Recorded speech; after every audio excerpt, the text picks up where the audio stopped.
Il existe des hommes qui, chaque fois que des situations censées les détruire, les abattre, surviennent dans leur vie, qui sont toujours positionnés au-dessus de ces problèmes. Je décris ces personnes comme étant comme des ballons remplis d'air. Plus vous enfoncez un ballon d'air dans l'eau, plus haut il remonte. Ce genre de personnes que Satan, que les circonstances, que les méchants, que les mauvais, que les sorciers n'arrivent pas à maintenir en dessous. Et je te dis dans le nom de Jésus, si Jésus-Christ est en toi, tu as en toi la graine, tu as en toi la semence de l'élévation perpétuelle et de l'élévation chronique. Saisis cela dans le nom de Jésus. L'élévation perpétuelle, l'élévation chronique, chaque fois qu'un problème survient dans ta vie, c'est comme si Dieu crée des circonstances à nouveau et il te fait passer au-dessus. Dieu ne laisse jamais un défi financier, un défi émotionnel, un problème être au-dessus de toi. Alléluia. Que cela soit ton partage dans le nom de Jésus. L'élévation constante dont je parle est une marque spirituelle sur certaines personnes. Et je vais te dire comment est-ce qu'on l'obtient. Vous voyez dans ces textes, Jacob ou Israël avait 12 enfants et de tous ces enfants, il y avait un qui était élevé, appelé Joseph. Dieu n'élève pas un poste. Un poste est toujours élevé. Lorsqu'une personne n'est pas élevée, malgré qu'elle ait un grand poste, sa voix ne porte pas. Elle n'est pas influente. Si tu n'es pas influent, tu ne peux pas manifester les faveurs que Dieu t'a données.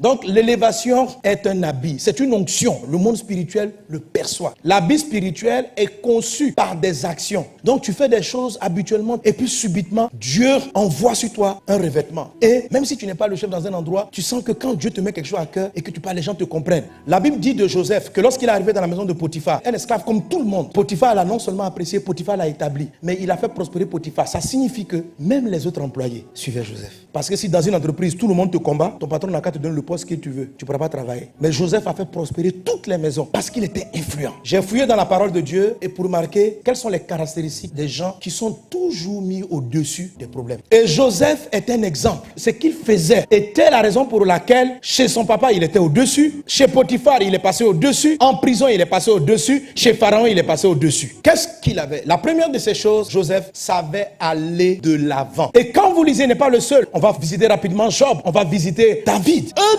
tous savaient aller de l'avant. Joseph était élevé chez son père. En moins, je ne sais pas combien de jours, il s'est retrouvé trahi. Tentative de meurtre, pas par des étrangers, par son grand frère Ruben, qu'il a vu un enfant et qu'il a soulevé. Son frère qui venait après, Siméon, Judas, Lévi, c'était leur petit frère. Quand vous considérez l'âge qui avance, lui et ses grands frères, c'était aurait pu être son père. Ils l'ont vu grandir. Et ces gens-là se sont assis et ont décidé de mettre fin à ses jours. Après, ils ont changé d'avis et ils l'ont vendu comme esclave. Il y a des méchancetés que vous subissez qui peuvent vous scier la vie, c'est-à-dire vous attaquer moralement, psychologiquement, émotionnellement, des chocs. Mais quand Joseph, ce qui est étrange, c'est que lorsqu'il arrive chez Potiphar, Joseph n'est pas dans le deuil. Ça veut dire il a continué d'entreprendre. Il ne s'est pas assis. Et puis les gens ont dit, toi là, pourquoi tu es triste comme ça? Je n'arrive pas à croire. Comment ont-ils pu me faire ça? Mon ami, la vie va te donner des douleurs douloureuses, mais avance. Joseph était le fils préféré de son père. Et Jacob, son papa, n'est pas un pauvre. Quand la Bible parle de la richesse de Jacob, vous êtes au respect. Donc il se retrouve du jour au lendemain,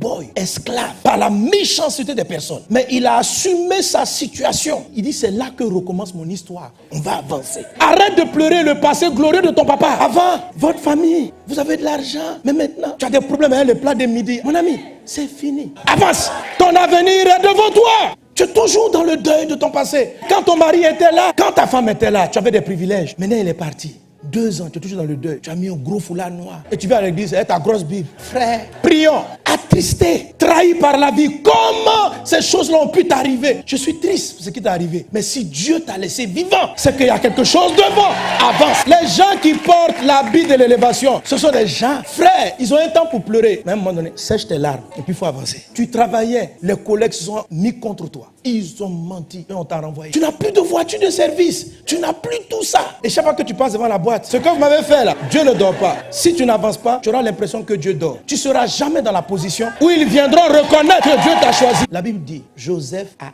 entrepris. Et il a commencé à être élevé. Quand il est devenu chef de la maison de Potiphar, Madame Potiphar vient contre sa vie. Elle ment sur lui. Histoire récurrente. Il se retrouve en prison. Même en prison, le petit avançait. Il n'est pas resté là. Est-ce que j'ai une fois volé 5 francs? Jamais je ne l'ai volé. Comment est-ce qu'il peut croire que moi j'allais violer sa femme? Sans même me donner l'opportunité de me justifier. Mon ami, il y a des fois le monde ne va pas te donner l'occasion de dire que tu as raison. Il y a des fois, tu veux parler, on te dit tais-toi. Tu prends ça et puis tu avances. N'aie pas honte de là où le monde t'a amené. Ton histoire n'est pas finie. Sors du deuil. Est-ce Est-ce qu'on est ensemble? D'autres choses aussi qui peuvent vous arrêter ou qui peuvent vous amener à avoir un remords terrible sur le passé, ce sont vos propres erreurs. On prend de mauvaises décisions qui nous créent de sérieux problèmes. Malgré ce choix, tu dois sortir du regret et tu dois avancer. Les mauvaises décisions ont des conséquences. Il y a certaines qui sont pratiquement irrattrapables, comme un mauvais mariage. Mais même encore là, la vie ne s'arrête pas. On peut avancer. Et tu vois ça avec David. Oui, mon ami, David a fait une erreur. David a couché avec la femme de Uri. David a fait tuer son mari. Et David, après l'avoir sainté, l'a pris comme épouse. C'est une erreur, c'est un péché. Et il en a moissonné les conséquences. Dans sa propre maison, il y a eu l'inceste. Son propre fils a couché avec ses autres femmes. C'était dur. Mais vous avez l'histoire qu'on retient de David à la fin. C'est une personne élevée. C'était des mauvais choix. Mais lorsqu'il s'est rendu compte de son erreur,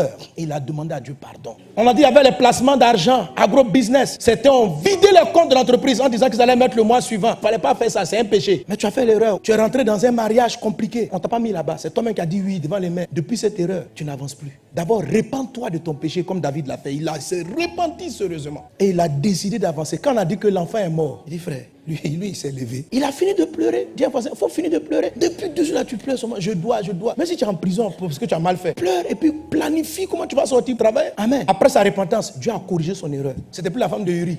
Ça devient ta femme. Tu sais, même si tu t'es marié à la mauvaise personne et que malgré sa présence, tu vis des conséquences, assume. Dieu va changer cette situation. Mais quand tu es dans ton passé, tu vas regarder Bathsheba là. J'ai fait une erreur. Va-t'en. Il assume. Il a demandé pardon à Dieu et Dieu va faire quelque chose. Le grand Salomon est la façon dont Dieu pardonne. Et que Dieu prend ton erreur pour faire contribuer à sa gloire. La promesse n'était pas pour Bathsheba. La promesse, on dit David, tu aurais un fils toujours sur le trône. Et le fils sur le trône, c'était Jésus. Mais Dieu a fait, ça aurait pu venir par les autres femmes. Mais c'est la femme du péché. Dieu l'a ramenée dans son destin. Et c'est elle qui a enfanté Salomon. Salomon est l'aïeul de notre Seigneur et Sauveur, Jésus-Christ.